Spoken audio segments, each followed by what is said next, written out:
Reka ngusuhuze kandi nkwifurize kugubwa neza aho uri hose, ndagusuhuje kandi nkwaye ikaze mu mwanya wacu w'agakuru gagufiya, agakuru gasekeje, agakuru k'ubwenge kandi agakuru kigisha.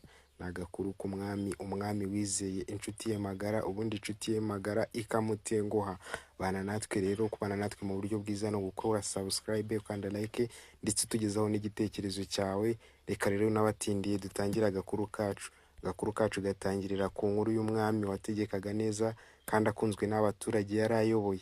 Nyuma mu gihugu cye haje kwaduka intambara, ubwo igihugu kigenzi cye igituranyi cyamugabagaho ibitero, bikaba ngombwa ko umwami nawe ajya ku rugamba kugira ngo ajye kwitangira igihugu yari ayoboye, kugira ngo ashake uko yakibohora kuko cyari cyadutswemo intambara ikomeye.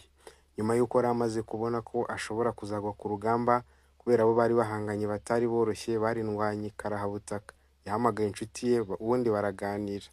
Umwami abwira inshuti ye ati, dore ngiye ku rugamba, ninatsinda ukabona amaze iminsi 4 nari nagaruka, uzafungure kiriya cyumba urongore umugore wanjye, azaba abaye wawe bwite kuko uri inshuti yanjye.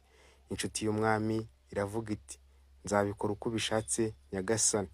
Umwami yari inshuti n'iyo nshuti ye magara, buryo ari bumwegurira ibyo ari byo byose, n'ubwami iyo biba ngombwa yumvaga yabumuha kuko yaramukundaga cyane. Iryo joro bararya, baranywa, baridagadura. Mu gitondo umwami ahereza inshuti ye urufunguzo, ubundi aragenda ajya ku rugamba. Ageze imbere, ubwo yari ari mu mayira ajya ku rugamba, ahindukiye abona umuntu uri ku ifarashi amukurikiye. Umwami arahagarara, abona ni ya nshuti ye magara yari yahaye urufunguzo izakingura icyumba nyuma y'iminsi 4, ubwo umwami azaba ataragaruka, ubundi arongora umugore we. Hanyuma iyo nshuti ye ibwira umwami iti, mwami wampaye urufunguzo rutari rwo.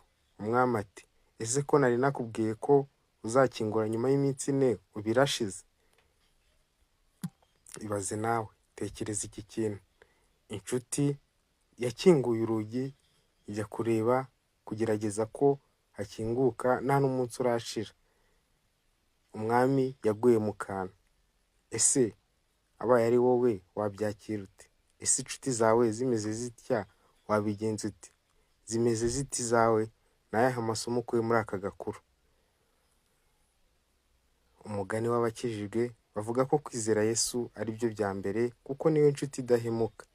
Uzizera umwana w'umuntu azavuma.